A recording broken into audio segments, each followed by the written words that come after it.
What is up mga brotherhood, Exofeast po, and in this video ipapakita ko sa inyo yung first ever pet fair event na sinalihan ko. So yan, makikita natin yung mga kasama natin dyan, yung mga nakausap. Pero bago ang lahat, papakita muna natin kung paano tayo nag-prepare. Mga brotherhood, makikita nyo dito, niloload na natin sa sasakyan yung mga gagamitin nating pang-display sa ating booth.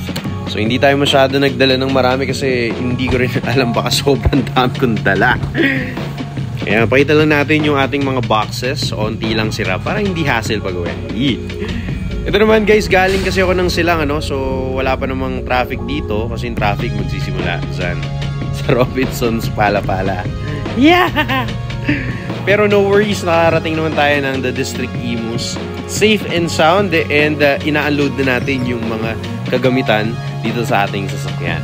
Ayan guys, so onti lang dinala ko talaga.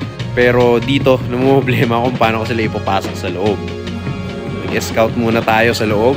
Nakita natin si Boss Aslan. Pero ang pinakapakay talaga natin dito guys ay ang balak talaga natin, manghiram tayo ng trolley kung meron.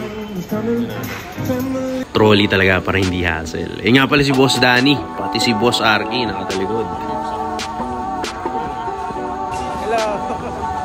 Hello! Salamat. Mission success! Nakabura tayo ng trolley kay Boss Herbs. Kaya ayan, di tayo magbubuhat pa isa-isa. Ito naman, sineset up na natin dito sa ating booth.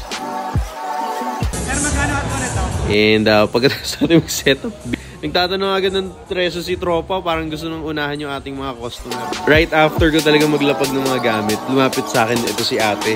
Sa akin daw siyang unang bumili ng mga daga. And ngayon nagbabalak siyang bumili naman ng rats. Baby rat! Oh, it's so fluffy! Napakabenta talaga ng mga alaga natin sa mga chikitings. Ayan sila. Interested talaga sila sa mga rodents. Dito tayo sa event guys. Medyo dami palang kinakausap pag nandito. Nagulat din talaga ako kasi talagang dire-diretso pala.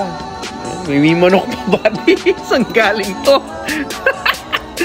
So dito guys, nagulat ako kasi talagang dire-diretso pala talaga.